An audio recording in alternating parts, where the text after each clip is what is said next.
Well, I bet you weren't expecting a video like this. Anywho, here we go. My name is Joshua Quinn, and this is Minworth Sewage Treatment Works, more specifically the SAS plant. And we'll be covering this, this, and this, and this. And as you can see, I am wearing my head protection, high vis, gas monitor, safety wear, and protective footwear. Anyways, let's get to it. This is Minworth's SAS plant, complete with 10 SAS belts, all with the purpose of thickening the SAS sludge coming in. As you can see from the SAS belt below, the thicker sludge leaves the belt on the left hand side and the thinner sludge entering comes onto the belt onto the right. The daily tasks of the SAS plant are, as you can see, as follows. I'm actually there operating the spray bars, moving up the poly weight to try and free it up and prevent it from seizing, and then brushing where the weirs come into the works. This is just to perform first line maintenance and to ensure the operational efficiency of the SAS belts themselves. Also, sometimes with some of the thicker stuff that lands onto the SAS belt and won't be removed with a brush, I can get out with a hose and hose the thicker sludge down, therefore improving the efficiency even more so. Another daily task that we have to do at the SAS plant is to take the readings from the dry solids monitor and also from the sludge flow monitor. This allows us to be able to see how the sludge is performing and to how much sludge we are actually transferring from the raw coming in and to what is thick and going out and into the reception tanks, which will then eventually feed the digesters. Last but not least, we also like to take a sample from the thickened sludge just to confirm the accuracy of the thickened sludge monitor. This basically involves just getting a quick sample from the sludge thickened pipe that you can see in front, having a quick smell test, and then going to put it on a sartorius. Here you can see the sartorius. So with our sartorius, they are set up so that above 5 grams and 8 grams of sample is the optimum amount that the sensors can pick up the amount of dry solids contained within the sludge. So here you can see me spooning it on, spreading it around the dish a little bit more, just for good measure, tapping it on, spreading it around,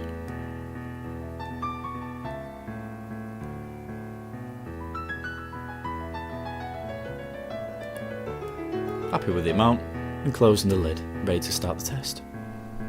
Once the test is started, I'll put the sample bottle in the sink, check to see if it's working, check the time, and see that it's ready for breakfast. So I then go off for breakfast.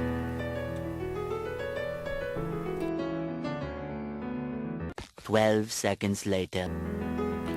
Now you can see me inside of Minworth's SCADA computer room, where we can see everything that's going on site from one room. Now what I like to do after breakfast, I like to check the SCADA to see what's going on, and I noticed that polydosing pump 2 has failed and is not given a reason as to why. And as you can see, to my massive enjoyment, I scoop myself off to go and investigate the problem. And now you can see me at the control panel for whole of belt 2. And I'm looking at the control system, doing a quick light check to make sure everything's on, and I noticed that poly pump 2 has got a drive failure. Unfortunately, there's nothing I can do about that, so I switch off the machine, make a note on my glove of what the problem is, so that I can report it later to the maintenance team, and then I go off to go and check the lab to see how the sartorius is getting on. And now you can see me lifting up the lid of the sartorius to check that the sludge is cooked properly, and you can see it's nice and crispy. And the reading is showing 6.33, which is well within operating parameters. So what I do now is I mark on a log sheet 6.33, unfortunately in blurry fashion, I'm pretty crap with the camera, I will admit. And then I get ready to leave the lab. So that was the end of my task at the SAS plant. I hope it was beneficial to you, and to myself as well. I'm going to put on my ear defenders, grab the readings from the day, and I'm going to shoot off and go get myself some lunch.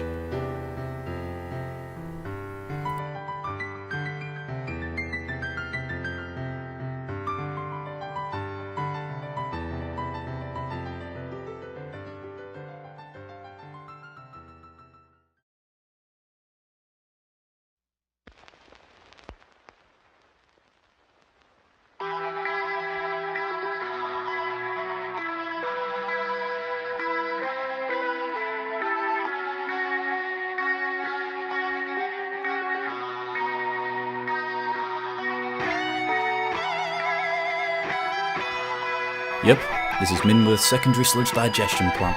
16 tanks at 8,000 meters cubed each, where all the sludge from the digesters come down to achieve a 7-day retention time in order to kill the pathogens. The reason why we have a 7-day pathogen kill time is because we need to be able to kill the pathogens before it goes down to the math plant, which is then turned into cake, which is then used for fertilisers on farmers' crops. Now the only problem we have with secondary, it is both a curse and a blessing. It requires a lot of maintenance, especially to the 3 double piston ram pumps that we have. This involves stripping them down, putting them back together, and do you know what? I'm going to let you guys watch. I'll let you see what happens. And I'll let you know when men become real men. And that is in secondary sludge digestion plants.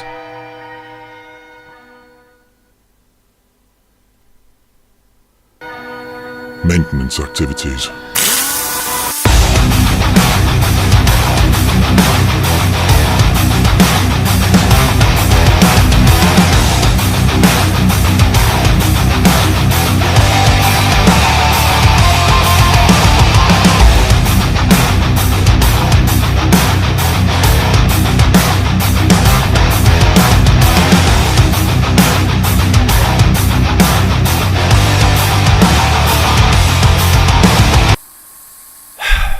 Yep, unfortunately when it comes to stripping these pumps apart, there's also a lot of hosing. It's just one of the things that has to be done when you're dealing with 8 bar of pressurised poo. But wait, hold the phone. You're probably thinking exactly the same thing as me. I know, exactly. I didn't check any of the tools that I was meant to use. So let's rewind to 15 minutes before I started filming that section. And here you can see me visually checking the turret gun that I've been using to strip apart the ram pump, giving it a quick tug to see what it's like, and now I'm checking the air tubes. This piece of machinery runs on compressed air. Also checking the fixtures, checking the tubes for any frays, any splits, or anything like that, just to check the overall condition of everything. And then last but not least, I also checked the little nozzle that connects into where the air pipe collects, which you can see at the back of the screen.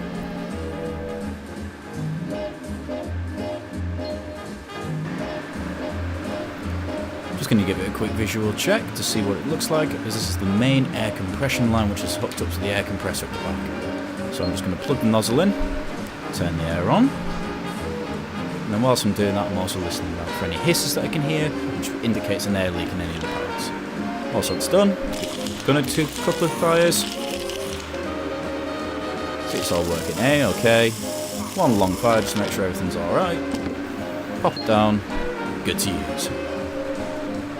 Another thing that we needed to do was we need to lock off the pump itself. So, there are 2 main valves connected to the pump, the delivery line going to the MAF plant, and the suction line coming from the tanks. So, we need to shut these, otherwise we get flooded. So, start shutting this one. As you can probably tell, it's easier said than done, since these pumps have been here for over 50 years, and the valves can get a little bit stiff after a bit of wear and tear.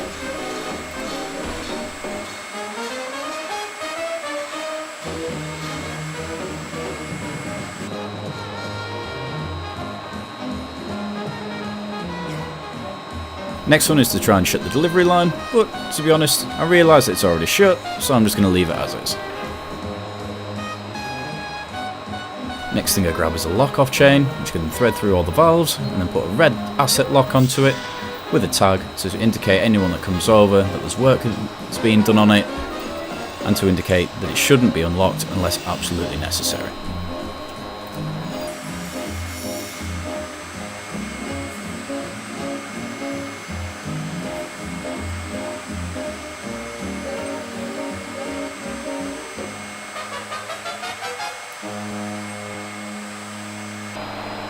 So you can quite clearly see on the lock that it says my name, it's got my telephone number, and the reasons why the ram pump's locked out. And you can clearly see that none of the valves can be opened using the chain. Good to go. And now last but not least, I'm going to electrically isolate the ram pump. This way when I've got my hands inside the ram pump, no one can come along and just press the on button, and no one can turn it on remotely from the SCADA system. So I'm going to be using a multi-lock piece with a red asset lock and a personal safety lock. As soon as I get a multi-lock that actually fits, unlike throwing the other one on the floor like I'm doing now. The reason why I'm using the multi-lock is because the more locks that are being used, the harder it is for someone to come along and take the locks off, making it harder for it to turn on, making it safer for me. Now that's locked off, you can clearly see it's not being turned on in any way, shape or form, no matter how hard someone tries. There's the tag showing all the details. And it ain't turning on by the on button. Good to go.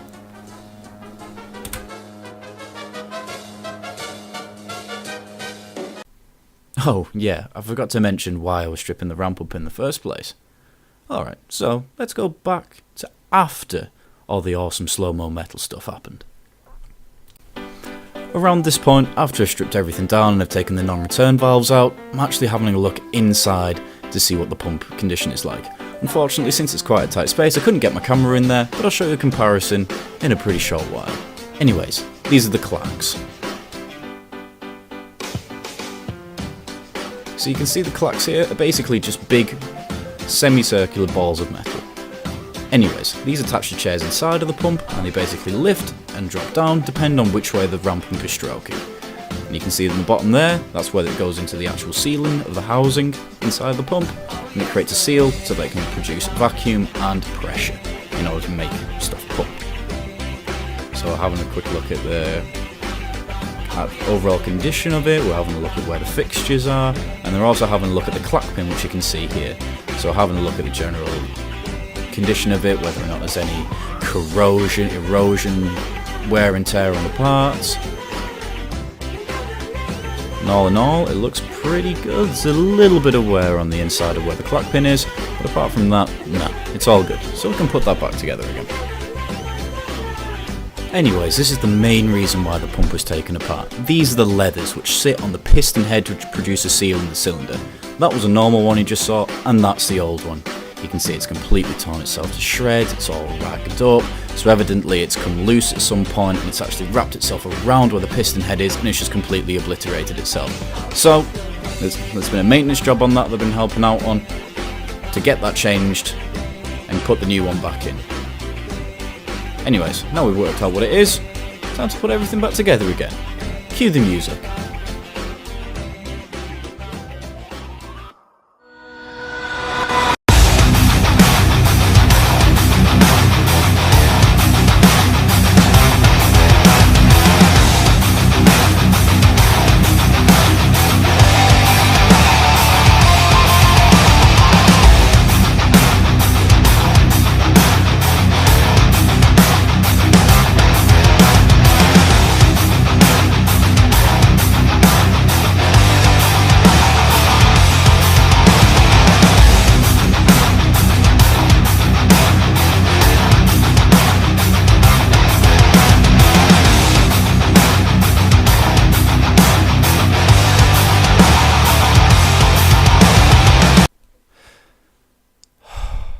Well, aren't we all glad that's over?